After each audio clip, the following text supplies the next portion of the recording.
Mientras usted continúa con su Biblia abierta en 2 de Pedro capítulo 1, esperemos en el Señor hoy salir temprano para atender a nuestros queridos hermanos. Queremos estar con ellos en este momento y vamos a poner toda diligencia en culminar lo que ha sido pues esta serie de reflexiones en torno a lo que hemos llamado, o siempre cuando Edwin me pregunta cómo titulamos el sermón, buscamos alguna forma de traducir lo que en esencia hemos comunicado. Y por supuesto, ya que hemos reflexionado de manera algo detenida en la importancia del pensamiento en el desarrollo de nuestra fe, el lugar que el pensamiento tiene dentro de nuestra complexión espiritual, estuvimos viendo, creo que de manera mucho más que justificada, la exhortación paulina en Romanos capítulo 2, 12, verso 1 y 2, nos recuerda de que debemos presentarnos como sacrificio vivo, santo, agradable ante nuestro Dios. Ese es nuestro culto racional. La expresión griega original traducida al castellano literalmente es lógicos. Lógicos. Y los que han estudiado lógica, los que tienen interés por las ciencias formales, entenderán de que la lógica es la ciencia justamente de la coherencia. Si hay algo que le preocupa, en este caso al investigador, en la lógica, es la consistencia, la coherencia del argumento. De hecho, cuando usted busca una definición de lo que es lógico, o de lo que la lógica traduce en la investigación, la lógica es la ciencia que se encarga del estudio de las estructuras formales del pensamiento, esa dimensión sintáctica del pensamiento, no la dimensión material, no los contenidos que lo particularizan, sino los aspectos universales, esas estructuras formales que regentan el comportamiento racional del hombre, es lo que le interesa en la investigación a la lógica. Ahora, es muy curioso que el apóstol Pablo diga de que el culto cristiano es un culto lógico, algo que viene a desafiar gran parte de las perspectivas en las que muchos predicadores y algunos teólogos se han dado a la tarea de presentar prácticamente la espiritualidad como un evento eminentemente emocional o volitivo, en donde los factores racionales son irrelevantes.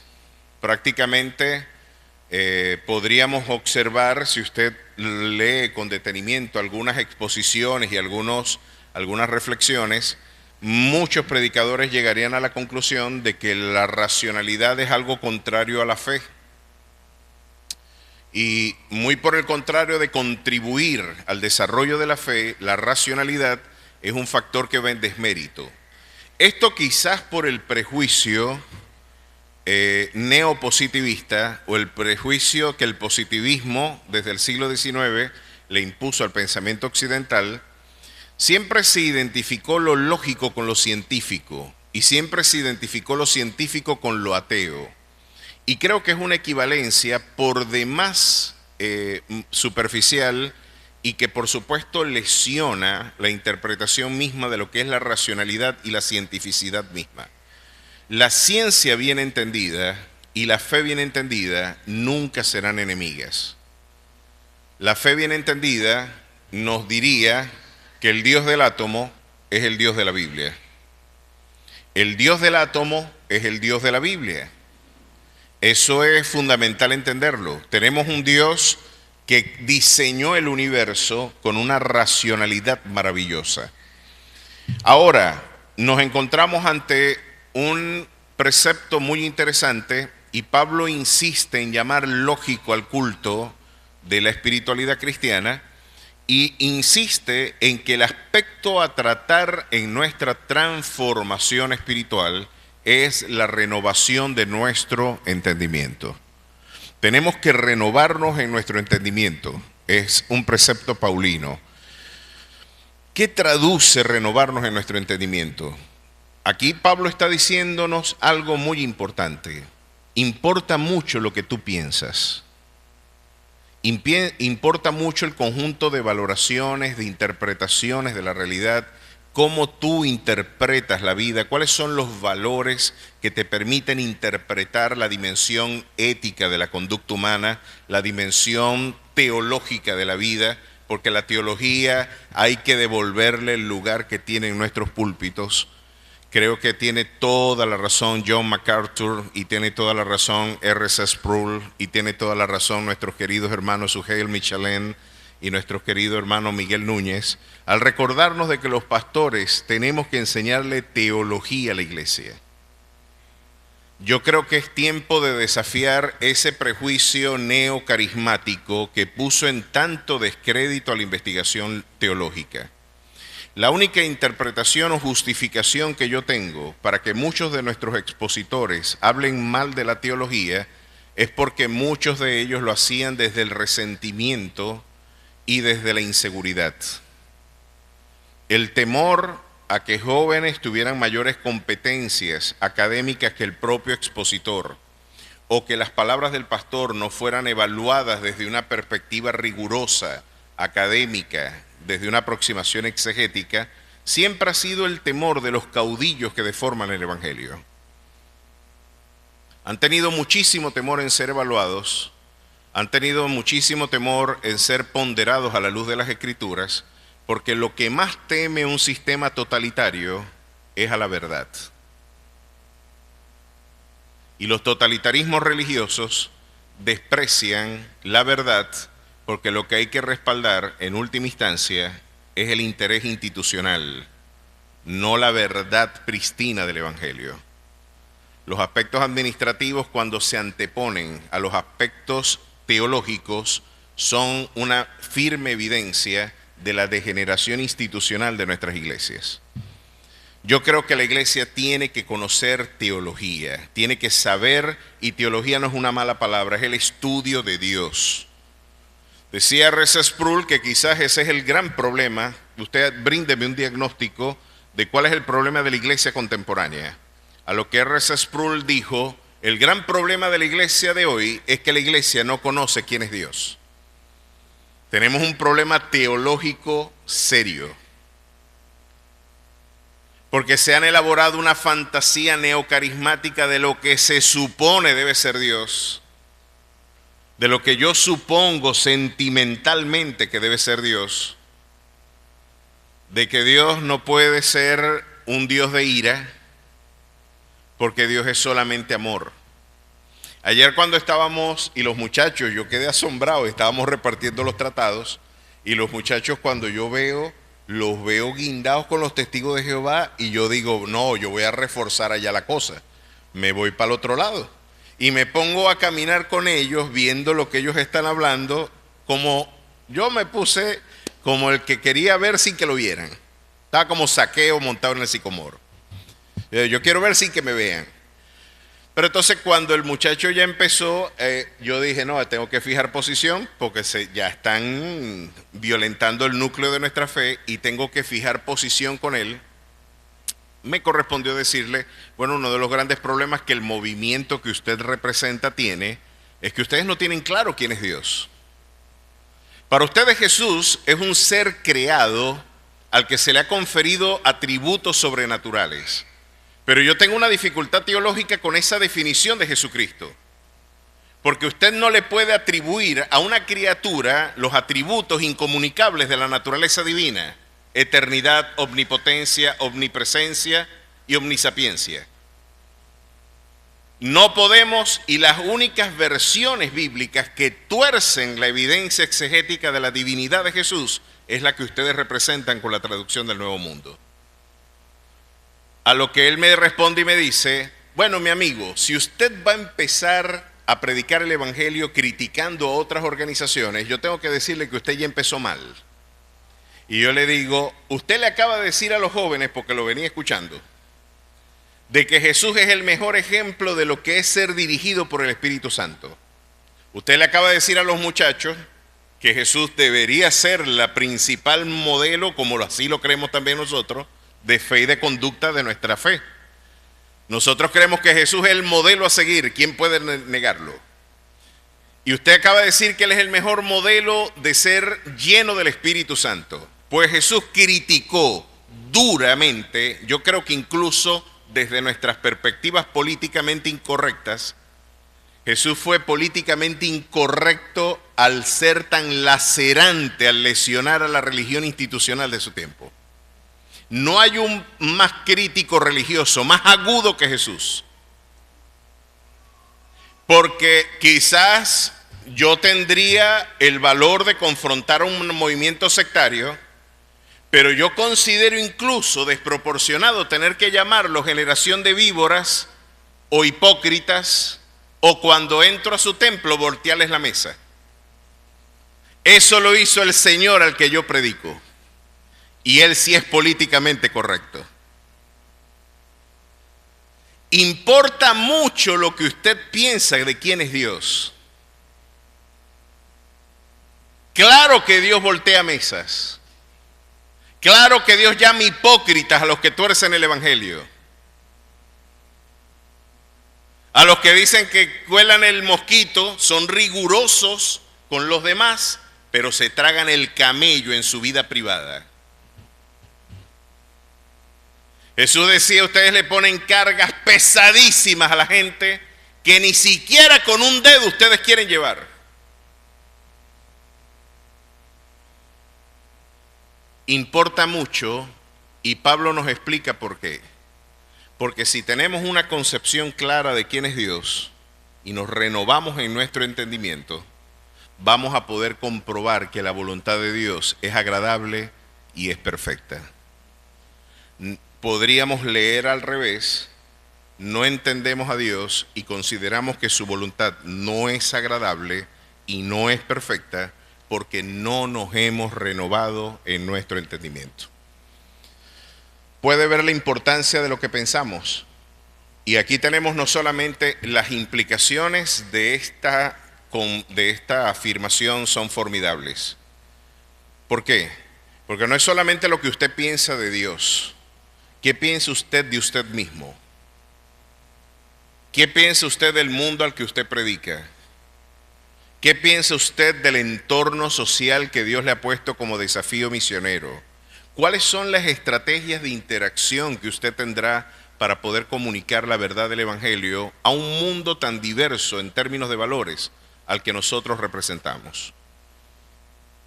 Tenemos una importancia meridiana y es absolutamente lamentable y doloroso ver cómo hemos subestimado el valor del pensamiento en el desarrollo de nuestra fe. ¿Pueden verlo? Pues el apóstol Pablo nos lo hace ver así. Hemos querido ir de la ortodoxia a la ortopraxis. Y la semana pasada estuvimos meditando en el conjunto de valores que integran el desarrollo progresivo de nuestra santificación. Cómo nuestra fe puede ir evolucionando en términos de desarrollo. Y claro que debe ser nuestra diligencia.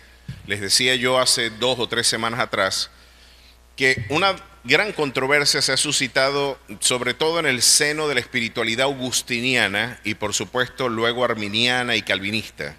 Y es el tema de la discusión del sinergismo en contraparte contra el monergismo. ¿Qué es esto? Usted se preguntará, ¿qué es este tema? En el sinergismo podrá usted advertir de manera intuitiva, sinergismo viene de sinergia. Y para los que han estudiado un poquito este concepto tan claro en nuestras investigaciones contemporáneas, la sinergia es esa forma de comportamiento de las estructuras en donde el todo, de manera armónica, sistemática y orgánica, tiene interacción con cada una de sus partes.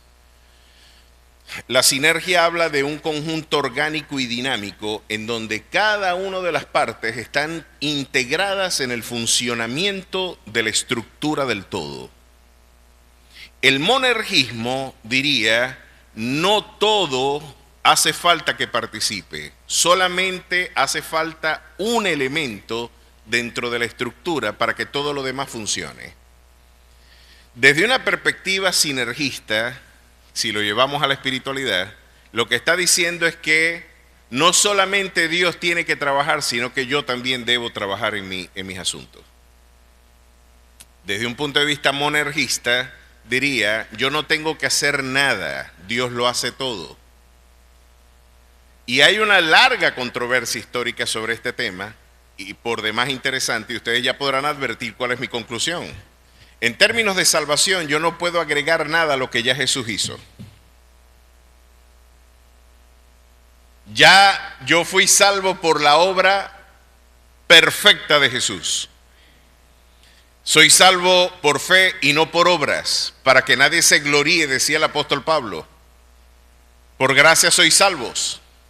Tenemos entonces una convicción absoluta de que en términos soteriológicos, en términos de la gloria y los méritos para mi salvación, mi mejor esfuerzo no es suficiente. Mi mejor esfuerzo es incapaz de ponerme ante la presencia del Señor. Aquí la soberbia humana, por supuesto que se ve estrujada. Porque yo quisiera decir que yo me gané la salvación, pero yo no me gané nada. Mi mejor esfuerzo, decía el profeta Isaías, es interpretado como un trapo de inmundicia. Y yo les he dicho a ustedes lo que esto significa. Era una toalla sanitaria usada. Ese es el trapo de inmundicia para la cultura hebrea, eso era lo que traducía. Imagínese usted presentar su mejor esfuerzo moral teniendo como equivalencia simbólica una toalla, un mode usado. Por Dios.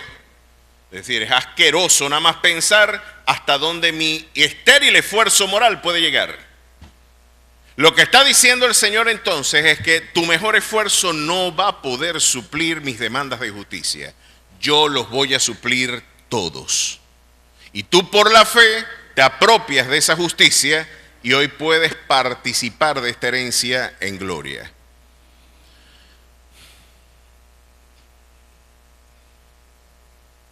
Muy bien. Podemos participar de esta herencia en gloria. Ahora, ¿significa que yo no debo tener obras? No. Miren cuál es el lugar que las obras tienen. Ahora como una evidencia de mi regeneración. Porque por fe he sido adoptado y yo he podido participar de esta herencia en gloria y ahora soy templo y morada de su Santo Espíritu. La presencia de su glorioso Espíritu de vida en el acto de la regeneración de mi ser me permite ahora poder vivir una vida conforme a la voluntad divina. Y las obras vienen a ser una evidencia de mi salvación, no la causa de mi salvación, sino la evidencia de una vida transformada por el poder del Espíritu Santo. Ahora, puedo entender que Pedro está diciéndoles a ustedes y a cada uno de nosotros, miren, ustedes tienen que agregar en su conducta este conjunto de elementos. No es porque ustedes se van a salvar por piadosos, no es que ustedes se van a salvar porque sean personas que brillen en términos de virtud, de paciencia, no. Eso por el contrario es la evidencia de una naturaleza transformada. Lo que te viene a dar es la seguridad de que la obra que Dios comenzó en ti es auténtica y genuina. Y si estas cosas abundan en ustedes, ustedes nunca se van a extraviar, no van a dejar de ser sin fruto, no van a dejar de estar ustedes sin fruto, perdón, y ustedes van a dar de alguna manera un testimonio evidente de la efectividad, de la habilidad del Evangelio para transformar vidas. Veamos entonces, ya nos lo estaba diciendo Pedro, teníamos una lista interesante de aspectos que en nuestra carrera y nuestra progresiva vida espiritual debemos atesorar. Vimos esto, vosotros, capítulo 1, verso 5 de segunda de Pedro, vosotros también poniendo toda diligencia por esto mismo, añadid a vuestra fe virtud, a la virtud conocimiento, al conocimiento dominio propio, al dominio propio paciencia y a la paciencia piedad. A la piedad afecto fraternal y al afecto fraternal amor. Porque si estas cosas están en vosotros y abundan, no os dejarán estar ociosos ni sin fruto en cuanto al conocimiento de nuestro Señor Jesucristo. Pero el que no tiene estas cosas, tiene la vista muy corta, es ciego, habiendo olvidado la purificación de sus antiguos pecados, por lo cual, hermanos, tanto más procurad hacer firme vuestra vocación y elección, porque haciendo estas cosas no caeréis jamás. ¿Cuántos quieren perseverar hasta el fin? Una de mis oraciones cada día por cada uno de ustedes es que ninguno de ustedes se pierda. que todos perseveren hasta el fin. De que estamos llenos, hermano, es imposible, es hasta ridículo pensar que usted no se va a encontrar en una iglesia con personas con defectos. No, y usted va a poner el cielo, ay Dios mío, qué problemón, porque esta persona no es perfecta. Hermano, ¿no te resulta ridículo? Debe ser que tú no has entendido la fe entonces. Y lo volvemos a tomar como una metáfora real de nuestras iglesias. Claro que debemos vivir en un camino de perfección cristiana. Claro que no nos podemos conformar a este siglo, ni debemos. El mal de muchos es el consuelo de tontos. Sí, porque los demás están mal, yo también voy a estar mal. Esa no es la dinámica que estamos planteando. Como tampoco es la dinámica paulina, hagamos males para que vengan bienes, después de haber predicado que donde abunda el pecado, sobreabunda la gracia. Ah, bueno, como dijiste que como el pecado hace sobreabundar la gracia, vamos a pecar para que la gracia abunde, pues. Esta es una conclusión, es un sofisma, se dice en lógica. Esa no es la conclusión que esperábamos, ni la que predicamos tampoco. Pero también sería un acto de ingenuidad espiritual pensar que usted no se va a encontrar con personas llenas de defectos, personas que están en un camino de progreso espiritual, y gran parte de aquellos que aventajan en la fe a algunos de nuestros hermanos es ser pacientes para con ellos. Es ser pacientes, no mirar a otro lado. El camino, por supuesto, será la exhortación, el ánimo, la corrección, la formación magisterial, la enseñanza correcta de las Escrituras. Pero no podemos pensar que usted no se va a encontrar con hermanos que lidian con incluso problemas de mala educación. Yo sé, y esto debe ser algo difícil, ¿no? En ninguna parte de la Biblia dice que uno no debe tirar chicles en el piso de las alfombras. ¿En qué parte de la Biblia dice eso? No tiréis chicle después de marticarlo en el piso de la iglesia.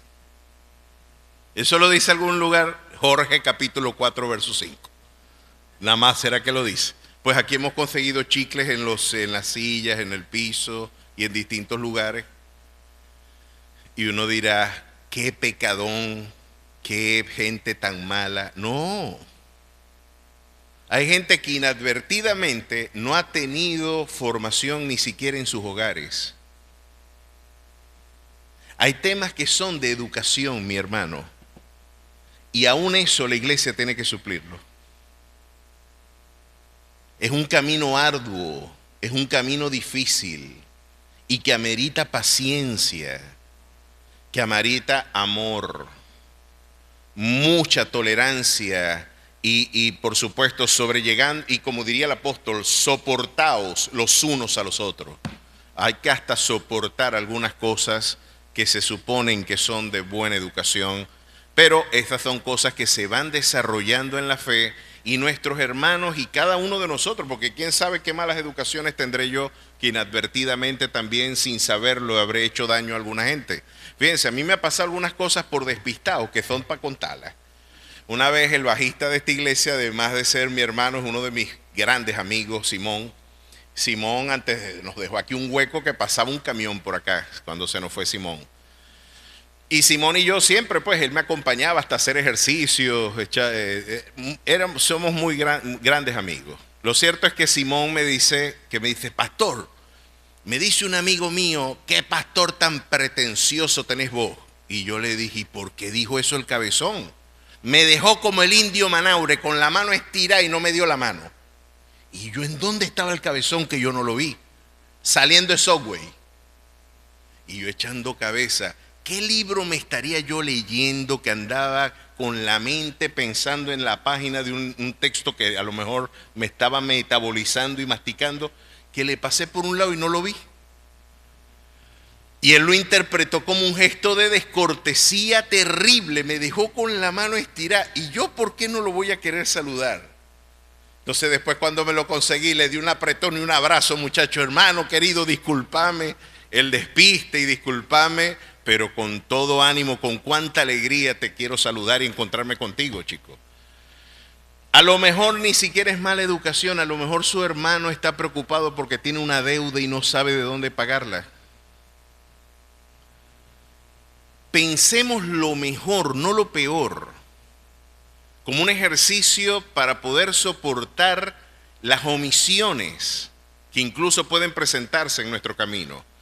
Pues de alguna manera el camino de la madurez cristiana es eso, un camino de progreso, un camino ascendente, un camino que como todo camino ascendente siempre va a demandar esfuerzo, va a demandar diligencia. Y Pedro nos da la lista, ya yo voy para repasar a los que no estuvieron la semana pasada, a recordar algunas de estas ideas. Fíjense, en el capítulo 5 nos dice, poniendo toda diligencia, añadida a vuestra fe, virtud.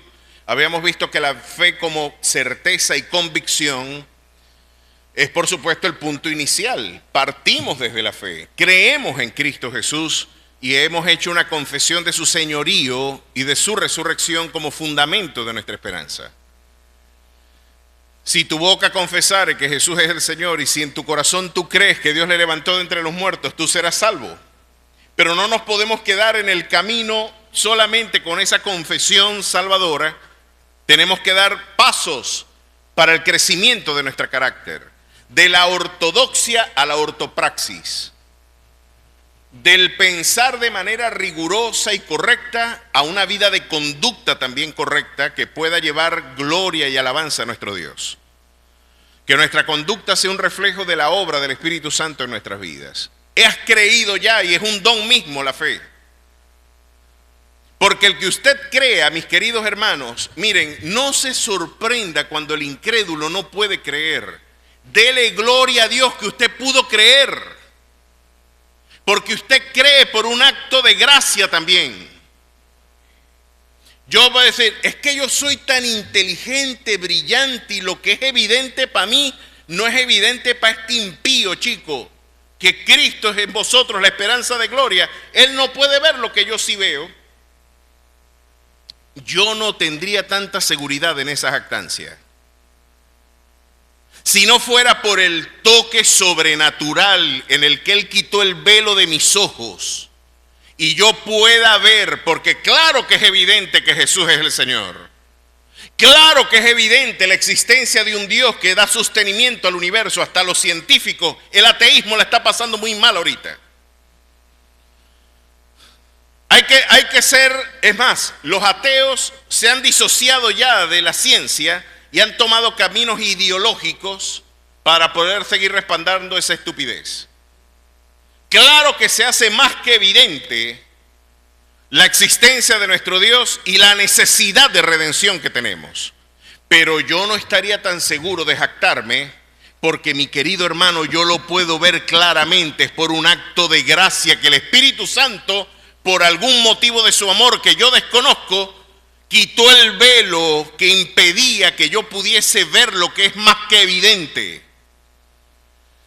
Y si usted hoy puede ver a Cristo y su vecino no lo ve, lejos de sentarse a reprochar la incredulidad de su vecino, dele gloria a Dios que usted puede verle por su infinita misericordia. Y decir, Señor, yo inmerecidamente hoy puedo ver claramente lo que el pecado no me dejaba ver antes. Por algún motivo de tu amor que yo desconozco, me elegiste para salvación. No estoy tan seguro que creer en Dios sea algo que yo también tenga que darme el crédito. Yo se lo debo a Él. El poder incluso arrepentirme es un don de Dios. Lo cierto es que a esa fe inicial yo le tengo que agregar, y podríamos hablar muchísimos temas de este punto. Lo que pasa es que esto sería otro estudio bíblico tan longevo como el que venimos desarrollando. Porque tendríamos que abordar temas como el de la predestinación, el de la elección, el de la soberanía de Dios en forma irrestricta aún para salvación, y las implicaciones prácticas que para mí en muchos términos son un misterio.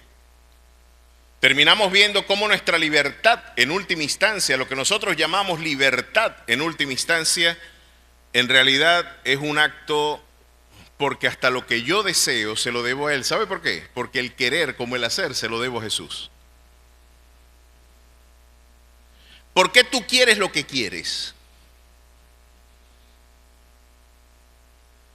Estoy tentado a meterme en el tema, pero no nos vamos hoy y me tengo que ir temprano. ¿Puede verlo? Ni en esto me puedo jactar ante Dios. Yo puedo decir, hoy puedo ver y resplandece la luz del Evangelio por un acto de misericordia que yo no merezco. Esto me hace más humilde porque estrujó todavía más allá mi ego. Yo no me puedo jactar ni siquiera de poder haber arrepentido. Me arrepentí también como un acto de gracia. Impresionante. Era pedirle a una persona paralítica ganar la medalla de oro en competiciones olímpicas. Era imposible para mí. Él la ganó por mí. A su nombre sea la gloria. Agrégale esa fe, y qué bueno es ver virtud. Y vimos que la virtud es la perfecta ejecución de la actividad que le es propia al ente. ¿Cuál es la virtud de un músico? Ser lo mejor músico que pueda y darle expresión a su naturaleza musical. Ahí es donde la virtud, decía Aristóteles, se confunde con la felicidad. La felicidad es llegar a la consumación de esa virtud, diría Aristóteles en su Ética Nicómaco. Y es el concepto arete que el mundo griego empleaba y que con toda interés Pedro está usando. Porque ustedes creen que la Biblia la escribió Cervantes. La Biblia se escribió en griego, hermanos, en hebreo y en arameo, el Antiguo Testamento. Y por supuesto que las palabras que nosotros tenemos en lengua castellana son la traducción de documentos muy antiguos, y lo que resulta curioso al estudiante bíblico es que las palabras que usaron los apóstoles, muchas de ellas eran los que usaban los filósofos del siglo I y de los siglos III y IV antes de Cristo. ¿Ustedes creen que la expresión logos que Juan empleó en Juan 1:1 se la inventó Juan? En el principio era el logos, y el logos era con Dios, y el logos era Dios. La palabra logos, que se traduce dependiendo del contexto como razón, pensamiento y palabra, se la debemos a Heráclito de Éfeso en el siglo V antes de Cristo. Y luego los estoicos la emplearon con el logos espermáticos. Y ahora Juan dice, ni vos Heráclito ni ustedes los estoicos tienen razón. El auténtico logos, la auténtica palabra, la auténtica razón del universo y de la existencia es Cristo Jesús mismo. Lo que está diciendo, de un plumazo, el cristianismo borró la búsqueda de la cultura occidental. Ese logos que ustedes perseguían consagrar y perseguir y conocer, se ha dado a revelar porque tabernaculizó en medio nuestro, humanándose.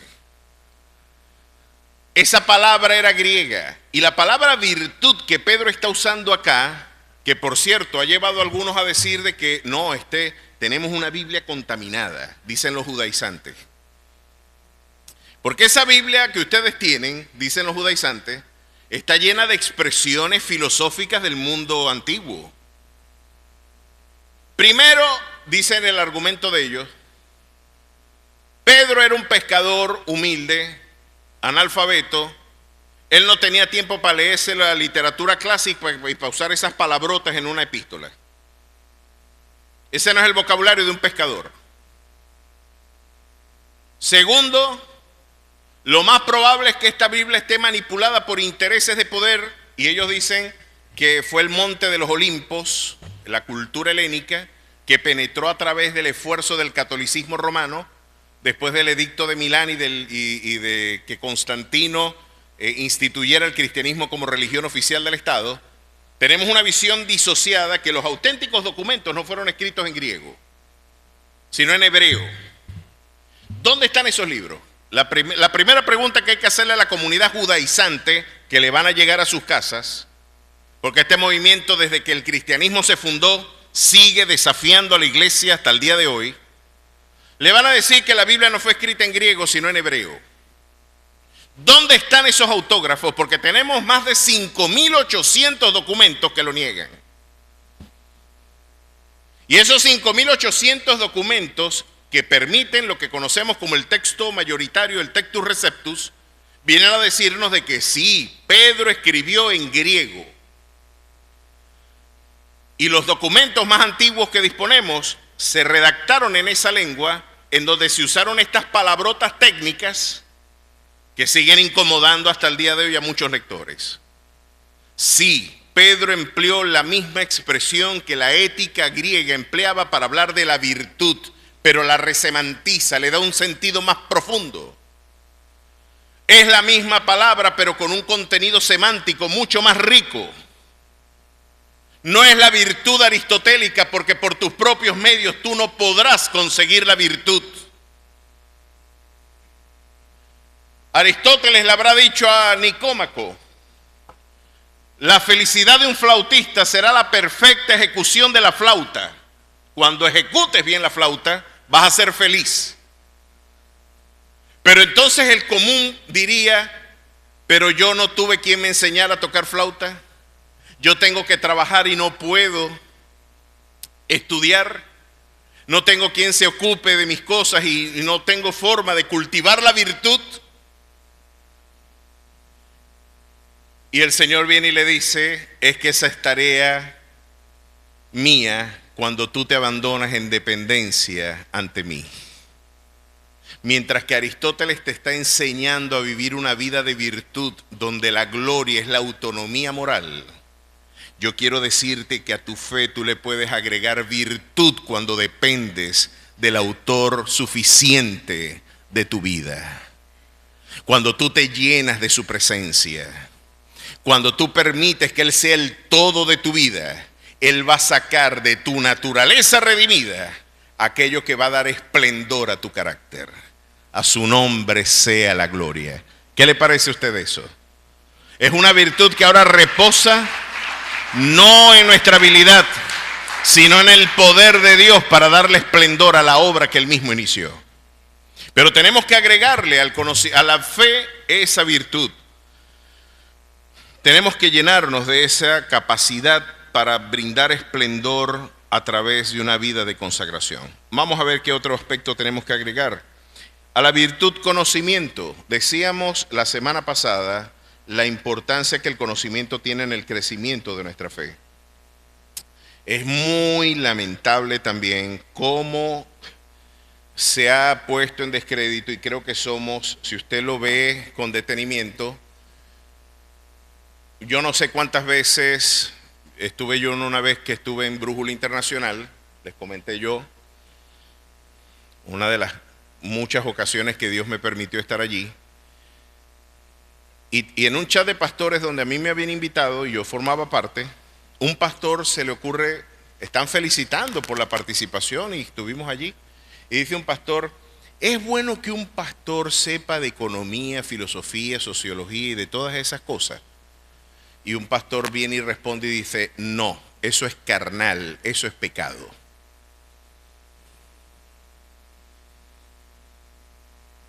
Entonces, él dice: es pecado saber de economía, es pecado saber de historia, es pecado saber de filosofía, de psicología o de sociología. Por alguna razón, ¿no? Eso se parece mucho al chiste de aquel predicador pretencioso que llegó recién graduado del seminario y les dijo: yo vengo ante ustedes con hermenéutica y homilética, con neumatología y cristología, con eclesiología y tanatología. Y se levantó una viejita en la iglesia y le dijo: no se preocupe, pastor, yo también vine con muchas enfermedades a la iglesia y el Señor de todas ellas me sanó. Gracias al Señor. Está bueno que le haya pasado. El conocimiento envanece, porque es una forma de poder, mas el amor edifica. Ahora, recuerdo que un pastor decía: esa es mi pensamiento favorito. Y yo decía, ¿será que tenemos que hacer un voto de analfabetismo para ser espirituales? ¿Tenemos que ser brutos para ser cristianos? No estudien, no se preparen, muchachos. ¿Para qué van para la universidad? Ni loco les digo eso. Al contrario, ojalá se me levantara aquí un premio Nobel en física. Y para eso hay que estudiar. El 87% de los premios Nobel en ciencia, desde 1901 hasta el año 1999, eran cristianos. O eran judeocristianos, porque en su mayoría el pueblo per cápita con mayor número de premios Nobel es Israel. Pero curiosamente los israelíes que ganaron premios Nobel vivían en pueblos reformados, donde sí se les dijo a los muchachos, es importantísimo estudiar. Es importante que se preparen. Lean. No podemos ser analfabetas. ¿Por qué? Porque usted tiene que probar lo que el pastor está diciendo leyendo usted mismo la Biblia. Usted no le va a poder decir amén a lo que el pastor dice. ¿Cómo le vas a decir amén si no has leído la Biblia? Ahora, si tú no has leído la Biblia, yo puedo aquí decir cualquier cosa y ustedes me aplauden. Ay, sonó tan bonito, ¿ves? ¿Qué problema con esos que quieren evaluar la fe? Lo importante es el amor, la unidad. Lo importante es que aquí todos debemos estar. Hermano, sin verdad no hay libertad. Y si no hay libertad, no hay unidad. Una unidad sin verdad es unidad burocrática, política, administrativa. Pero la unidad del Espíritu es pensando una misma cosa y sintiendo una misma cosa. Amalgamados en esta gloriosa palabra que es lámpara a nuestros pies y es lumbrera a nuestro camino. A su nombre sea la gloria. No hay tal cosa como unidad sin verdad. Eso le viene bien al debate del relativismo epistemológico posmoderno, que para ellos la verdad es relativa. Ahora, si para usted la verdad es relativa, toda verdad es relativa, este mismo presupuesto ya es un desafío al relativismo, porque usted está planteando que universalmente es verdad que la verdad es relativa. Es una absoluta paradoja. En términos formales, no vamos a hablar en términos cristianos. En términos, usted lleva una tabla de verdad. El presupuesto de que el mundo es redondo y después le dice el mundo no es redondo. Los posmodernos dirían, cada cabeza es un mundo, tú tienes derecho a pensar que el mundo no es redondo. De hecho, por ahí hay un poco de gente que son terraplanistas. Dice que la tierra es plana. Entonces me decía uno de ellos, claro que es plana. Yo sí tengo locos cerca, muchachos. Ahora es que tengo una manada de locos que me han llegado y me llegó uno. La tierra es plana. Y te voy a decir por qué no puede ser redonda. Porque aquí el océano está contenido y no se derrama. Imagínate que fuera redondo, el mar se derramara por un lado y se nos va todo el agua del planeta para abajo. Y yo le dije, ve, hay un sujeto que se llama Newton que fundó, o más bien nos enseñó una ley de la gravitación universal, que es la que da razón de que un cuerpo esférico mantenga ese cuerpo líquido atraído hacia el centro del planeta. Hermanos, y les decía yo que el profeta Oseas insistía, mi pueblo perece porque le falta conocimiento. En una ocasión le dijeron a Henry Ford, chico, para que la empresa camine mejor, tengo que preparar a cada uno de mis empleados. A lo que algunos gerentes le decían, ¿no te da miedo preparar a la gente que trabaja contigo? ¿Por qué me va a dar miedo? Porque se van a ir. Si les enseñas mucho, van a tomar caminos de independencia y van a ser tu competencia. Y él le dijo, prefiero que sean mi competencia, porque entre un sujeto preparado y un ignorante, me quedo con el preparado para seguir desarrollando el proyecto. Prueba con la ignorancia a ver si te va mejor. Esa fue la conclusión a la que llegó Henry Ford. Pero no solamente una conclusión de Ford o de Oseas. Salomón decía que hay mucho pan en el barbecho de los pobres, pero se pierde por falta de juicio. Muchos estamos pasando necesidad económica por no saber cómo producir. No es solamente un tema de país, que ya es bastante complejo y claro que es onerosa. Pero yo veo que alguna gente también están produciendo dinero de manera legítima. Vamos a tener que en tiempos de crisis pedirle al Señor la sabiduría de José para prosperar aún en la escasez. Sí podemos. Y sí el Señor puede dar competencias, sabiduría. Tenemos un problemón en este país.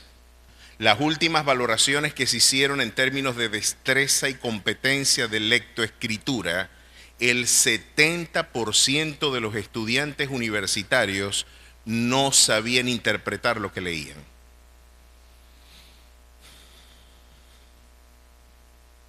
Es que yo me acuerdo, hasta no hace mucho, bueno, para la próxima clase se lee en el capítulo tal del libro. Naguará, profesor. ¿Y usted cómo que cree que uno nada más estudia filosofía o sociología?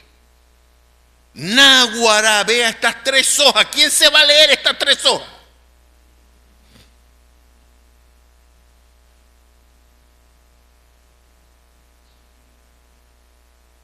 Lo más que se han leído es el manual que viene detrás del celular para ver cómo se enchufa. Una fobia a la lectura. No, eso es aburrido. ¿Y quién te dijo que uno crece a través del entretenimiento? Por eso es que tenemos lo que Agustín Laje llama una sociedad de idiotas informados. Tienen a un clic toda la información, pero no saben discernir qué es verdad o mentira de lo que está ahí. No tenés competencias, no tenés criterio, no tenés destreza para el discernimiento. Dios no quiere un sujeto así. El alma sin ciencia, decía Salomón, no es buena. Tenemos que agregar a nuestra fe virtud, y a la virtud hay que añadirle conocimiento.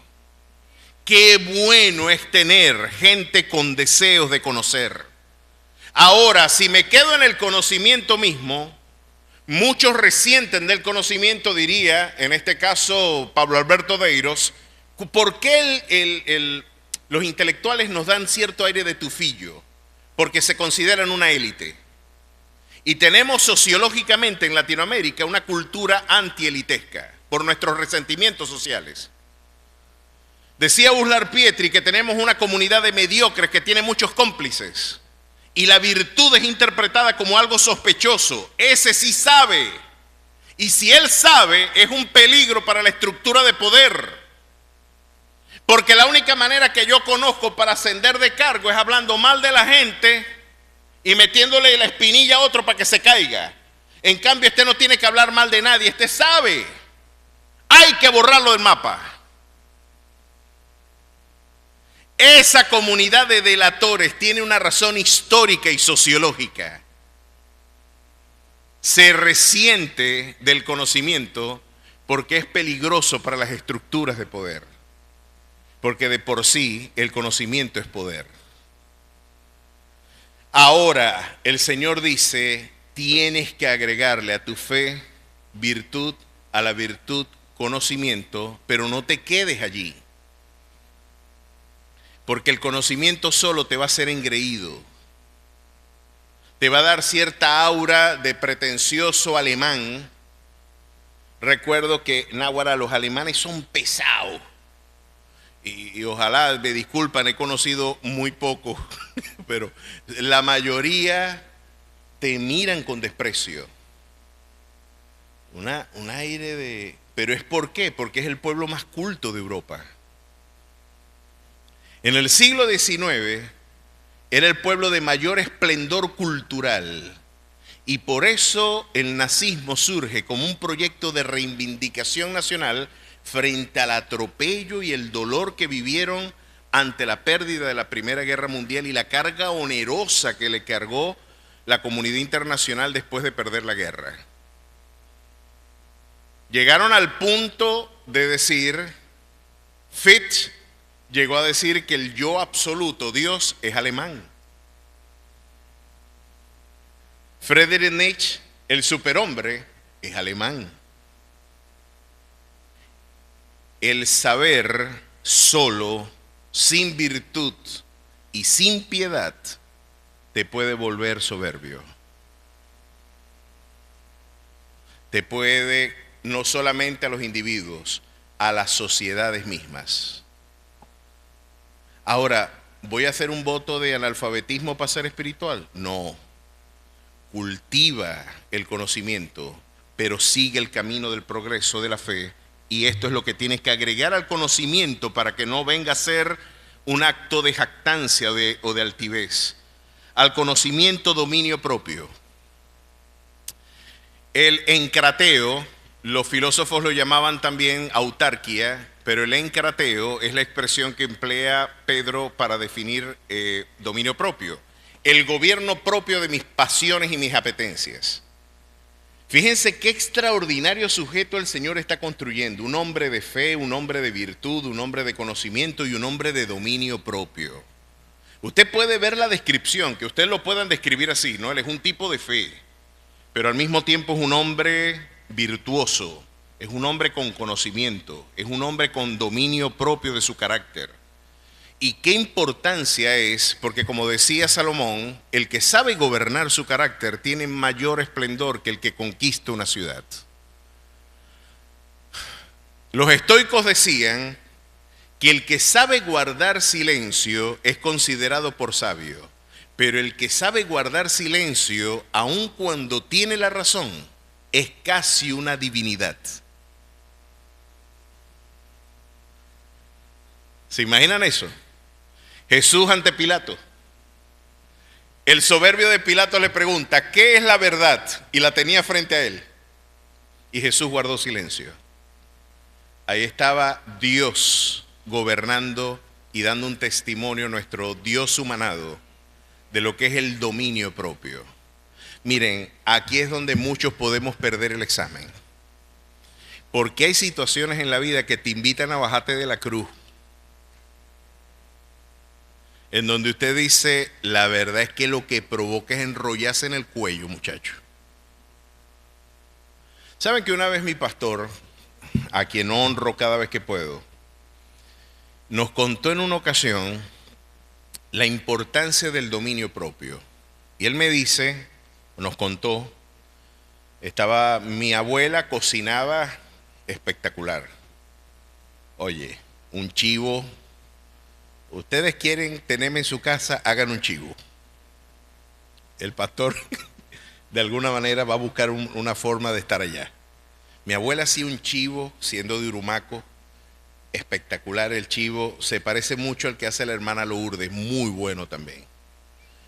Y mi pastor no se pelaba cuando mi abuela mataba una cabra y le decía, pastor, tengo un chivito para usted. Y estaba el pastor a la una, muchacho, estaba ahí paradito. Mi abuela hacía unas arepas a las que, muchacho, ya está ahora hablar de esto. Ella agarraba el maíz muchacho, con el maíz jojoto lo mezclaba, esas arepas quedaban, y una nata, Padre eterno de la gloria, qué nata maravillosa, muchacho. Entonces teníamos el queso de cabra, el chivo, la arepa, el guarapo de papelón. Eso era un bacanal maravilloso. Muchachos, ustedes están ya que rompen cabestro. Bueno, lo cierto es que él estaba, mientras estábamos comiendo, porque nos daba ocasión de poder compartir y el pastor contar sus anécdotas, las que no contaba en el púlpito, y dice él, ve, yo una vez soñé que estaba manejando y de repente un tipo se tragó la roja y yo frené y de alguna manera casi le llego y yo me bajo a reclamarle al tipo que por qué había hecho eso. El tipo se bajó, me pegó 4 tiros y yo me desperté cuando me pegó los 4 tiros encima y me desperté ante el asombro de que había muerto. Me dice, Exactamente eso me pasó hace unos días atrás. Iba por la avenida y de repente un carro se atravesó, el mismito que soñé, y se bajó el mismito tipo con la misma guayabera que yo vi, y el tipo, yo sabía que estaba armado, y en lugar de bajarme a reclamarle, le saqué la mano y lo saludé.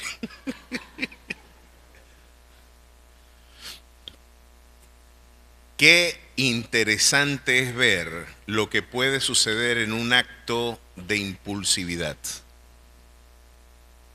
Por no ser dueño de nuestras pasiones, podemos comprometer nuestra vida entera.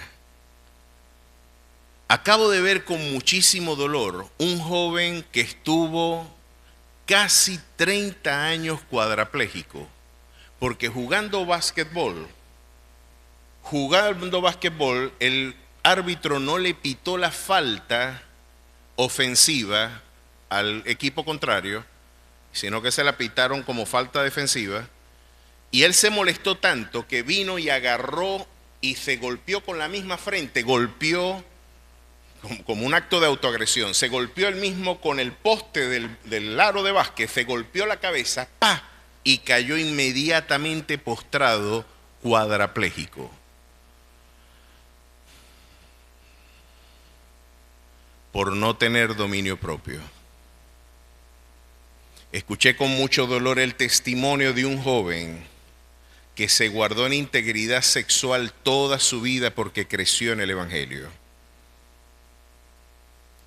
Y en un momento, esto nos lo contó él para los años 80, 90, cuando el tema del SIDA era un tema tabú. Y él, dando su testimonio biográfico, dije: me guardé toda mi vida hasta que conocí en una sola noche a una mujer que me ofreció lo que nunca uno espera conseguir en una mujer. Ella misma me buscó, ella misma me sedujo, ella misma me llevó, me acosté con ella, fue mi primer encuentro sexual, y me escribió después una carta diciendo: bienvenido al mundo del SIDA. Cómo una sola decisión puede estropear toda tu vida. Porque como la mosca que cae en el perfume, también es estimada una falta al que es considerado también sabio. Mis queridos hermanos, la vida en la fe, nosotros estamos asediados por un enemigo que, como muy bien también recordaba mi pastor, es muy buen diablo. Satanás no es mal diablo, es muy buen diablo. Sabe exactamente cómo lidiar contigo. Sabe exactamente tus apetencias y deseos. Sabe exactamente qué bien le viene a Sansón una Dalila después de un fracaso afectivo. Qué bien le viene a abrazar, porque Sansón podría decir, o José. Chicos, ustedes se imaginan la vulnerabilidad emocional de José. Oye, la historia de José da para todo. Usted puede estudiar cualquier concepto de teología con la biografía de José. Es impresionante. Ahora, explore usted la dimensión de la carencia afectiva y emocional de José. Un tipo al que los hermanos lo quisieron matar. Imagínese usted que su propio hermano diga: ve, vamos a matar a fulanito. Que tu hermano de sangre diga: me quiere matar mi hermano y le está pagando un sicario para que me maten. Yo he tenido en la oficina más de un caso de ese tipo. He tenido gente a los que me dicen: pastor, mi hermano me está buscando para matar. Es más, pagó sicarios para matarme. Yo los he tenido en mi oficina. Usted ha tenido gente que lo aborrece, pero es más doloroso cuando viene del mismo seno de su hogar.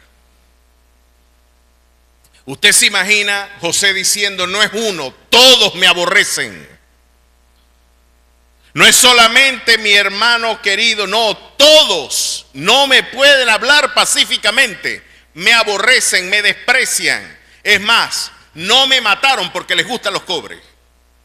Porque dijeron: le podemos sacar provecho más bien vendiéndolo. Pero vamos a venderlo. Y lo vendieron y se repartieron los cobres entre ellos. Así usted podrá afrontar. Usted se imagina la carencia afectiva de José, que después es tratado a manera de un esclavo, de un malhechor, y después posteriormente es incluso imputado injustamente, le atribuyeron delitos que él nunca cometió. Yo me imagino las carencias. No tengo cerca a mis padres, no tengo cerca a mi familia, me desprecia la gente que yo amo, y viene una mujer a la que Satanás te pone y te dice: acuéstate conmigo. Yo me imagino lo que podría José empezar a meditar: chico, esta es la única que me quiere, la voy a despreciar. Mientras que todos allá me desprecian, esta dice que se muere por mí. Le gusto, me piropea, le parezco bonito, le parezco bien y quiere estar conmigo. La voy a despreciar. Así la carne podría meditar y reflexionar. Ahora usted puede ver la virtud que atesoró José. Brilla con mayor esplendor cuando usted interpreta las privaciones emocionales que él tenía.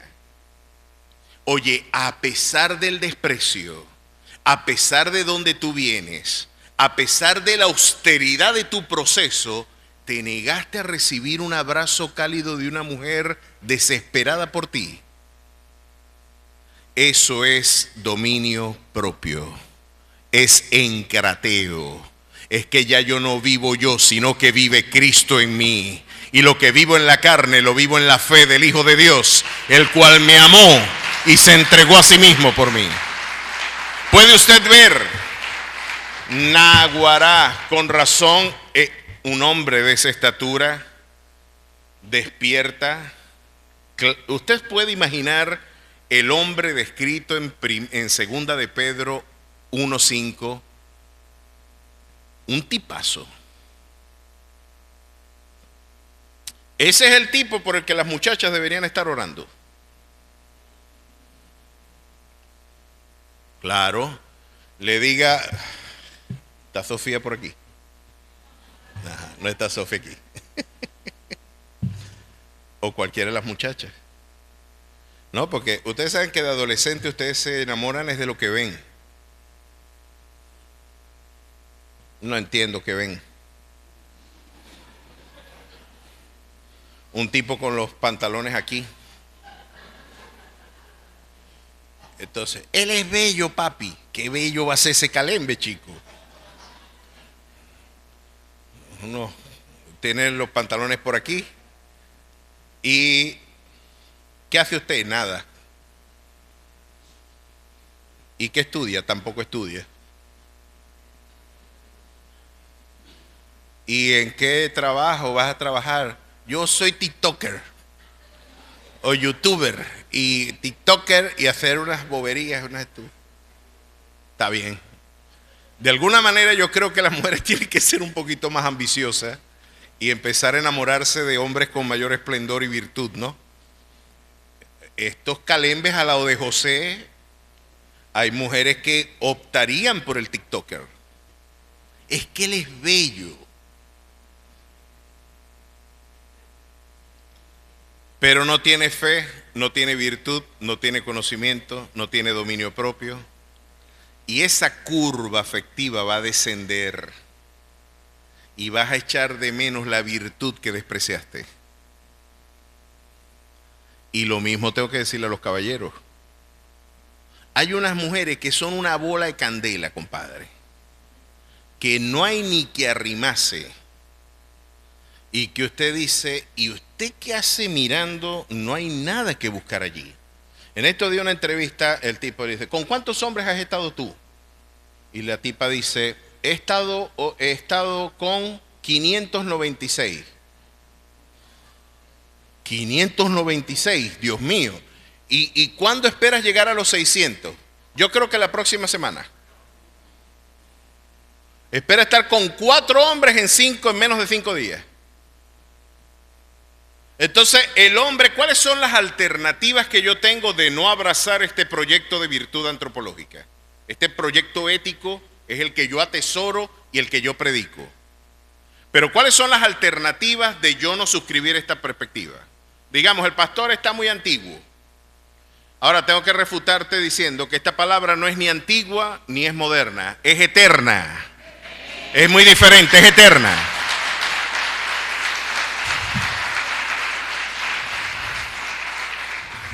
Por el amor de Cristo, es que hay que ver la decadencia. Uno puede ver la diferencia entre un Nino Bravo y un Bad Bunny. Por el amor de Cristo, es ofensiva la comparación. Y alguien decía, es ofensivo que tú compares a Nino Bravo con... No, muchachos, que no hay parangón en términos de destreza vocal, de competencia vocal. Usted no puede comparar, eso es una vergüenza, muchachos, comparar estos dos sujetos allí. Pero si usted se pone a ver cuáles son las alternativas que yo tengo en todo caso, nos ponemos a ver el hombre deconstruido que el feminismo propone. Un hombre que la masculinidad tóxica no esté presente en él, que el dominio propio sea este. Este es el dominio propio que el feminismo contemporáneo nos espera. La muchacha dice, me voy a acostar con 1000 hombres en un día y mi novio me felicita. Adelante, te apoyo en tu empresa. Qué maravilloso reto vas a cumplir. Ese es el hombre, el princeso que el feminismo quiere construir. Que el Señor reprenda al diablo. No tenemos nada. ¿Qué tipo de sujeto normal va a interpretar? No, yo no voy a tener un acto de ira tóxica masculina porque mi novia se quiere acostar con 1000 hombres en un solo día. ¡Qué virtud! ¡Qué capacidad de gobierno propio! Eso no es gobierno propio, eso es genuflexión, eso es atropello a la dignidad, eso es no tener de alguna manera dignidad masculina. Ese no es el concepto bíblico de dominio propio. El dominio propio en este caso es impedir que las apetencias de la carne prevalezcan sobre las del espíritu. Y entre ellas, una de las instrucciones es que nadie nos desprecie.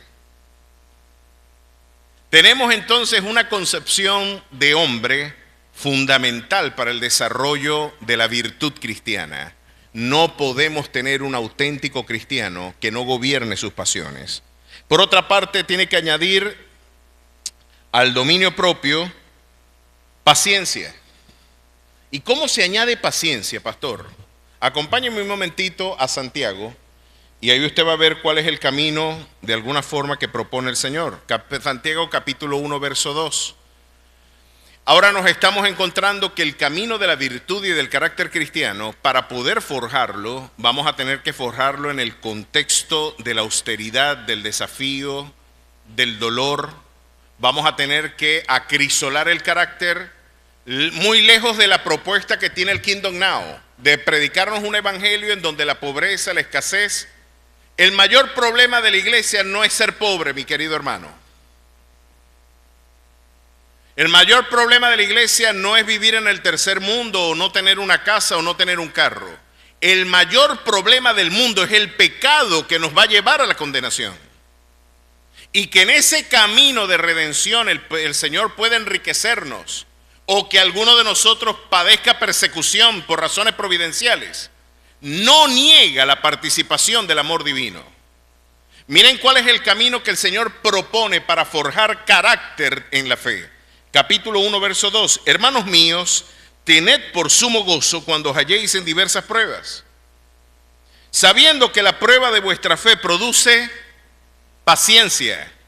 ¡Ah, caramba! Entonces, para que ese proyecto ético se consume en mí, yo voy a tener que ser afligido en diversas pruebas. Es decir, que el artesano, el orfebre, el alfarero que está forjando mi vida, va a empezar a incorporar elementos disruptivos a mi paz o a mi estabilidad, incluso económica, afectiva y personal, para conseguir aspectos mucho más sublimes de lo que yo puedo entender. ¿Qué está diciendo acá? En las diversas pruebas, sabiendo que la prueba de vuestra fe produce paciencia, mas tenga la paciencia su obra completa, para que seáis perfectos y cabales sin que os falte cosa alguna. La palabra perfecto se puede también traducir en nuestra lengua castellana como maduros. Tiene la misma matriz filológica de tetelestai o de teleios. Esa partícula tele que habla de la dimensión teleológica de la causa divina. ¿A qué nos estamos refiriendo?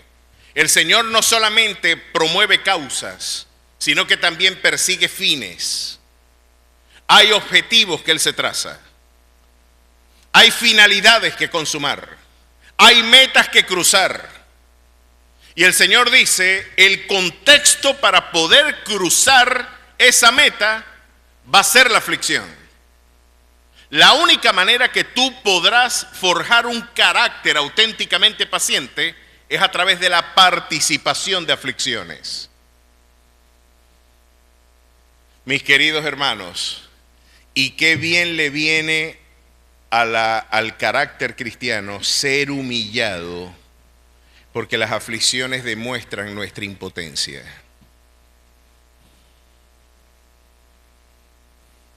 Las aflicciones demuestran que yo no puedo.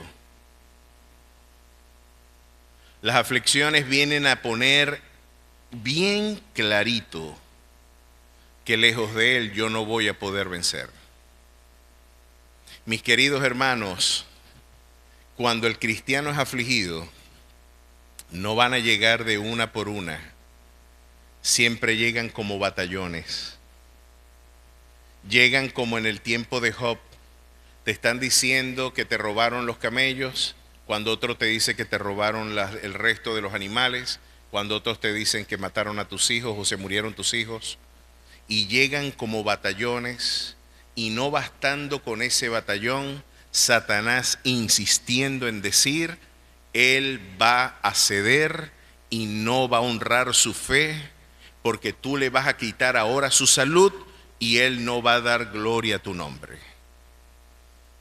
Y el Señor sigue apostando y dice, quítale aún la salud, no lo toques a él. Y Job dijo, Jehová dio, Jehová quitó, sea el nombre de Jehová bendito. Aunque él me matare, en él esperaré. Eso no se aprende en un libro. Eso yo lo puedo anunciar en una prédica. Esto yo lo puedo insistir incluso de manera cacofónica cada domingo. Pero esto usted lo va a aprender en soledad en el desierto. Esta es la escolaridad de Dios, en la que todos estamos matriculados para la gloria de su nombre. ¿Se da cuenta el carácter que el Señor está moldeando? Ahora puedo ver que hay un elemento sinérgico. No es solamente, fíjense, yo me imagino que el que se quedó en el conocimiento dijo, no, ya yo me la sé toda, ya me leí toda la teología de Spurgeon, ya me leí toda la teología de... ya conozco a los grandes mentores del pensamiento teológico judeocristiano, ya yo estoy en la cumbre del saber. Le dijo, ahora es que te falta, compadre. Y ahora es que vas a tener que ser trillado y vamos a ver si el gas pela. Vamos a ver si puedes sostener lo mismo en una predicación que en un momento de soledad en tu recámara secreta, cuando tienes desafíos más grandes que tus fuerzas propias. Cuando no tienes ya respuestas y no tienes fuerzas para responder a tus desafíos. Allí la paciencia y esta expresión maravillosa que de alguna manera no podemos olvidar. Saben que yo escuché en una ocasión alguien decir, no le pidas a Dios paciencia porque te envía pruebas. ¿Usted ha escuchado eso? A buenos locos. Yo no sé qué Biblia están leyendo los evangélicos. Y hay quien lo predica. No le pida a Dios paciencia porque te va a enviar pruebas.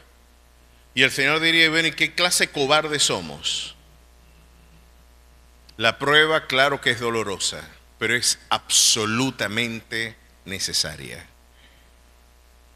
Y el mismo Pedro, si usted me lo permite, selló en primera epístola, si usted pasa la página hacia allá, en primera de Pedro capítulo 5, verso 10, nos va a dar el lugar que la paciencia tiene en todo este proceso. Y fíjense lo interesante.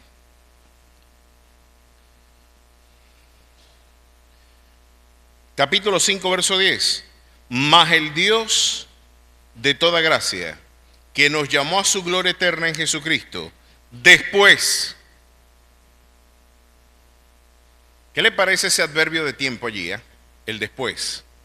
No antes, después. Después de que hayáis padecido un poco de tiempo, Él mismo os perfeccione, afirme, fortalezca y establezca. A Él sea la gloria y el imperio por los siglos de los siglos. Amén. ¿Cuántos dan gloria a su nombre? Echando toda vuestra ansiedad sobre Él, porque Él tiene cuidado de vosotros. Sed sobrios y velad, porque vuestro adversario el diablo, como león rugiente, anda alrededor buscando a quien devorar, al cual resistid firmes en la fe, sabiendo que los mismos padecimientos se van cumpliendo en vuestros hermanos en todo el mundo. Así que tenemos un carácter por demás interesante, y ya por razones, por supuesto, de tiempo, es casi imposible, Dios mío. Terminemos con la piedad para ya entonces ir cerrando este estudio. La palabra paciencia, hipomoné, es la expresión que el apóstol Pedro utiliza para hablar de esa virtud que también debe ser objeto de consagración en el carácter cristiano. Esa capacidad de soportar que te da fortaleza espiritual. Yo me imagino, mis queridos hermanos, el valor que tiene la resistencia en las competiciones olímpicas. Puede haber un muy buen boxeador, pero si el boxeador no tiene resistencia, va a perder el combate por cansancio. Ayer meditaba en la vida de David, cómo ya en su experiencia senil, David, dice la Escritura, que en el combate se cansó. Y un gigante casi le quita la vida. Menos mal que alguno de los valientes que él tenía cerca intervino y le salvó la vida y le dijo: tú no vas a ir más al combate con nosotros, no vaya a ser que se apague la lámpara de Israel también contigo. Qué importante es la resistencia, ya no hablando en términos deportivos o en términos militares, en términos espirituales. A veces lo que necesitamos es resistir. Mis queridos hermanos, no hay razones a veces para estar siendo afligido. Usted se puede encontrar en situaciones, y esta es la experiencia de Job. Job no tenía una razón para ser afligido de esa forma. Los teólogos de la prosperidad desprecian ese libro, es porque es la expresión más clara del justo que es afligido por razones. Es más, Dios mismo lo dijo: ¿no has considerado a mi siervo Job, varón perfecto y recto, temeroso de Dios y apartado del mal, y que aún retiene su integridad, aun cuando tú me incitaste contra él para que yo lo arruinara sin causa? Sin causa. No había una causa, pero había un propósito. Hay una meta, hay un objetivo. Cuando somos afligidos, quizás la respuesta no es buscar la causa, sino el para qué Dios lo permite.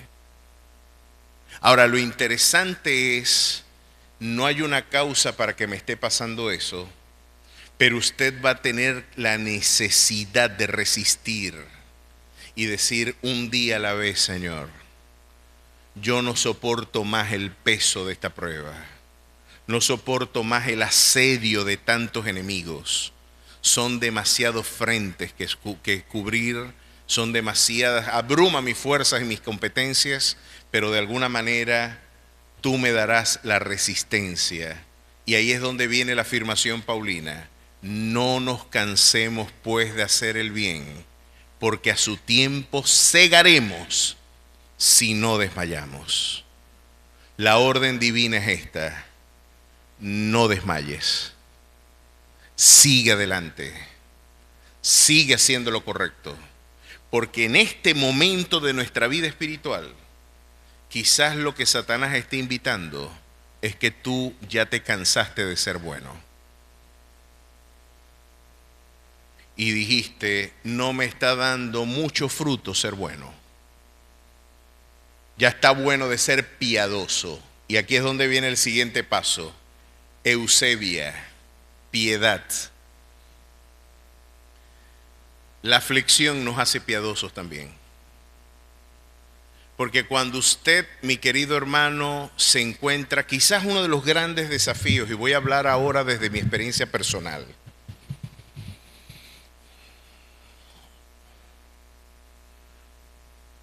De la pandemia para acá, yo no he tenido tregua en mi vida espiritual. Desde el 2020 hacia acá, han sido muy pocos los momentos de respiro que yo he tenido por la cantidad abrumadora de pruebas que he tenido que afrontar. Quizás una de las cosas más difíciles es encontrarse con amigos como los de Job, que en lugar de acompañarte, se dieron a la tarea de interpretar qué le estaba pasando a Job. Yo te voy a dar mi lectura de lo que está pasando. Dios no te ha dado a ti ni la mitad de lo que tú te mereces. ¿Se imagina usted tener que escuchar eso de alguien al que usted ama? Eso fue lo que le dijeron los 3 amigos de Job a Job. Tu vida es un desastre. No importa lo que tú hagas. Ve, a mí me han llegado gente a decir cosas como estas. Tú no sabes lo mal que hablan mal tuyo delante de mí. Dígame si vos supieras lo que dicen tuyo. Y lo que yo me pregunté, porque esa es otra forma de aflicción. Mi paciencia está siendo probada. La pregunta metodológica que uno tiene cuando alguien te dice eso es esto. Chico, el problema no es que hablen mal mío, el problema es que se sienten muy cómodos hablando mal mío delante tuyo. Lo que tú no advertiste es que tú mismo estás denunciando que tú participabas con ellos de eso.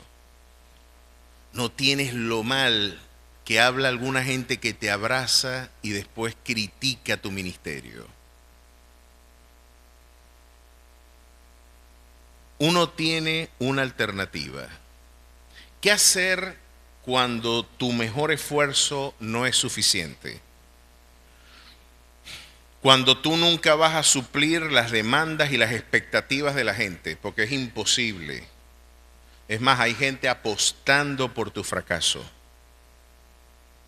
Porque parece que hay un morbo en decir, fracasó, Dios no respaldó, Dios no brindó apoyo. Ese fue el mismo escenario de Job.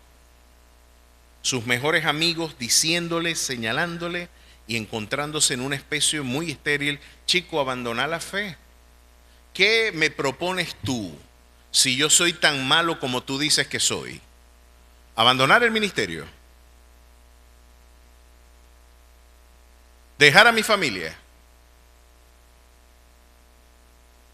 ¿Dejar el llamado?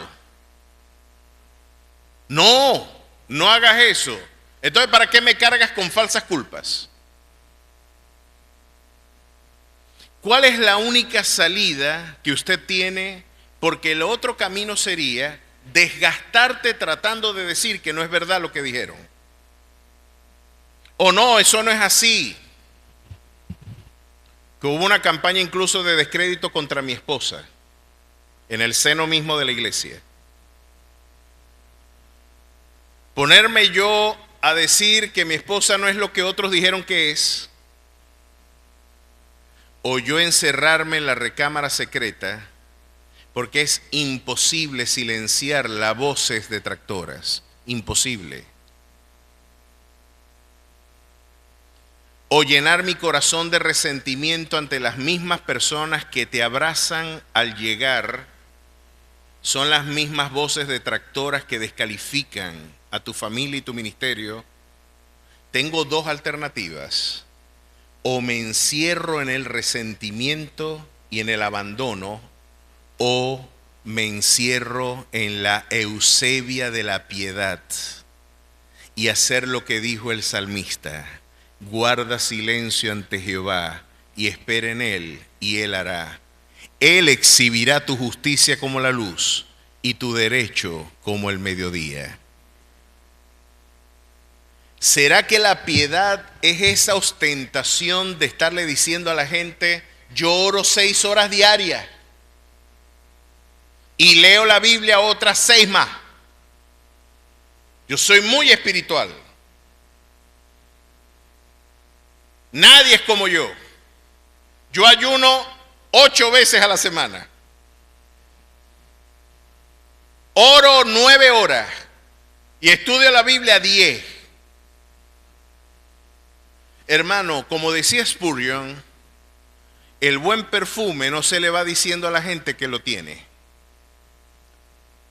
Cuando usted tiene una vida de comunión del Espíritu, usted no se ha dado cuenta que si usted se echa un buen perfume, por cierto, a los que somos pretenciosos nos gusta el buen perfume. A mí me encanta esta bestia negra, el Club de Nuit, y hay uno mejor todavía, el Sauvage. Vos te lo echás y al rato no te da a ti, pero le da a la gente. Pues, oye, ¿qué perfume es ese? Y todavía huelo. No sé, ¿todavía huelo? Sí, todavía huelo y bastante. En serio, no me daba cuenta que lo tenía. Así pasa con la eusebia. Usted vive en comunión con Dios y no le tiene que estar diciendo a la gente que usted ora, ayuna y vigila. No tiene que estarle diciendo a la gente lo piadoso que es usted. Porque en última instancia, la piedad que este hombre está cultivando, la está cultivando como un gesto de desesperación. Porque su único refugio es estar en la presencia del Señor. Esta es una persona que cierra la recámara porque tiene hasta temor de que la gente escuche el dolor que tiene su alma. Esta es la gente que llora en la presencia de Dios, como Ana lloró junto a Elí, que movía solamente sus labios y los demás malinterpretaban: digiere tu vino, vete a beber y que digieras tu vino en otro lugar. No, me da hasta pena decir que no puedo tener hijos. ¿No entiendes que no quiero que lo escuche la gente? ¿No quieres escuchar que no tengo la capacidad de poder procrear y que tengo que hablar pasito ante Dios para no exponer mi causa? La auténtica piedad no se exhibe, no se ostenta, se vive en la recámara secreta, mi querido hermano. Y es el gesto de desesperación del hombre que cuando llegó el momento de la paciencia, cuando está siendo acrisolado su carácter por el fuego de la prueba, ese hombre tendrá que refugiarse en la única alternativa que tiene, que es la presencia del Señor. Y en ese lugar, mi querido hermano, hay plenitud de gozo. A su nombre sea la gloria. Allí usted encuentra sanidad, allí encuentra usted paz, allí encuentra usted el solaz. Y ahí, lejos de decir: mira, yo no soy piadoso porque soy bueno, yo soy piadoso porque era mi única alternativa. Vivo abrazado de mi Dios porque los únicos momentos de paz que tengo es cuando estoy en comunión con Él. Así de rigurosa puede ser nuestra carrera. Así de rigurosa puede ser tu experiencia. Pero tengo buenas noticias. Siempre el Señor vencerá.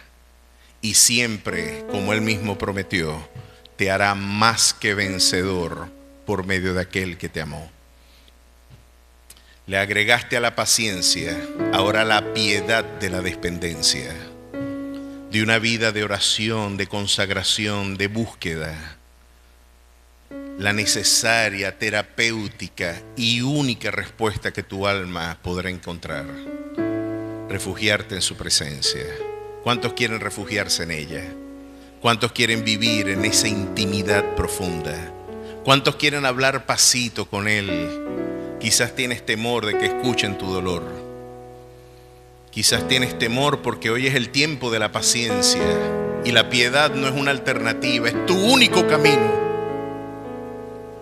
No tienes más donde agarrar, sino hincarte en la presencia porque no tienes fuerzas, porque ya no hay recursos, porque se te acabaron las fuerzas y lo único que tienes son lágrimas que exponer al Señor. Bienaventurado eres, querido hermano. Qué bueno es transitar por esa escuela de dependencia y de poder concluir en cada encuentro. No es necesario que la tormenta se termine. Yo puedo tener paz en medio de la tormenta. Qué glorioso fruto es poder que emerja así como un lirio en un desierto, en un cipero, en un lodazal, que salga un lirio y tú decir: ¿qué hace esa flor tan hermosa en un contexto tan oscuro? ¿Cómo puede haber paz si su entorno le invita a la desesperación? Lo que la piedad te va a enseñar, mi querido hermano, es que vas a poder tener paz en medio de la tormenta. Como hay cosas que estás viviendo que no tienen razón de ser, Dios te va a dar algo que tampoco tiene razón de ser: la paz y el gozo. No hay razón de tenerla, pero Él te la regala. ¿Cuántos la quieren? Yo la quiero. Póngase de pie y vamos a pedir que esa gloriosa paz inunde nuestro ser, que esa gloriosa paz nos sature con su presencia.